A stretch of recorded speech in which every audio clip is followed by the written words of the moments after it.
Hello students, आज हम लोग जानेंगे क्लास 11th के बहुत ही इम्पॉर्टेंट टॉपिक जिसका नाम है वर्क एनर्जी थ्योरम। ठीक, तो वर्क एनर्जी थ्योरम क्या होता है, इसका स्टेटमेंट किस टाइप से, इसका डेरिवेशन किस तरीके से होगा, ठीक है, इस वीडियो के अंदर जानेंगे। तो स्टेटमेंट इस प्रकार से है, work done by all the forces acting on some object is equals to change in its kinetic energy.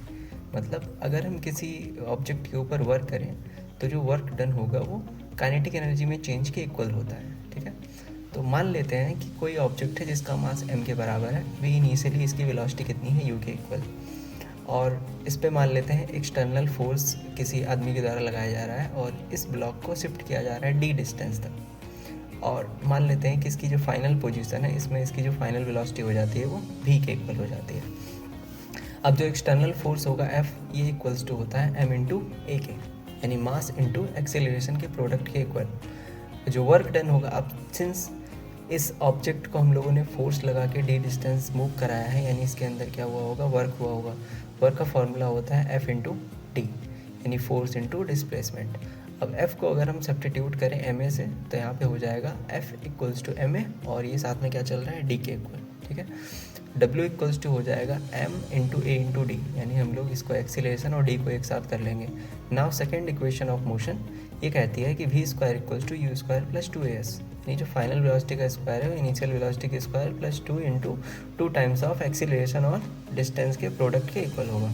ठीक है, ना अगर हम यू स्क्वायर को इधर ट्रांसफ़र करें तो ये हो जाएगा v square minus c square और इक्वल्स टू 2as। as को एक साथ रखेंगे क्योंकि हमको यहाँ पे a और इंटू डिस्प्लेसमेंट का प्रोडक्ट लाना है। ठीक है, तो 2 को अगर इधर ट्रांसफ़र कर देंगे तो जो फाइनल रिजल्ट मिलेगा हमको हो जाएगा a into d equals to v square minus c square upon 2। आप लोग सोच रहे होंगे यस कहाँ गया, तो यस को हम लोग d से सब्स्टिट्यूट कर दिया है। ठीक है, तो अगर इस वैल्यू को a into d equals to v square minus c square upon 2 को अगर हम इस इक्वेशन के अंदर अगर हम पुट करें तो रिजल्ट क्या होगा, W equals to m into v square minus c square upon 2। अब W इक्वल्स टू हो जाएगा, अब इसको अलग अलग अगर हम लोग कर दें तो हो जाएगा m into v square by 2 minus m into u square by 2। ठीक, इसको इस तरीके से लिख सकते हैं, half m v square minus half m u square. अब ये जो हाफ एम वी स्क्वायर होता है, सिंस ये फाइनल वेलोसिटी है तो इसको हम लोग मान लेते हैं काइनेटिक एनर्जी फाइनल, यानी फाइनल काइनेटिक एनर्जी, और नेगेटिव इनिशियल काइनेटिक एनर्जी। ठीक है, तो सिंस यहाँ पे डिफरेंस शो हो रहा है तो इसलिए हम लोग डिफरेंस की जगह पे किसे डिनोट करेंगे, डेल्टा से। तो यानी जो W इक्वल्स टू होगा वो डेल्टा के ई, यानी जो वर्क डन होता है वो काइनेटिक एनर्जी में चेंज के इक्वल होता है। ठीक है, तो ये है हमारा वर्क एनर्जी थ्योरम जो कि काफ़ी इंपॉर्टेंट है क्लास 11th के पॉइंट ऑफ व्यू से। आई होप ये आपको समझ में आया होगा।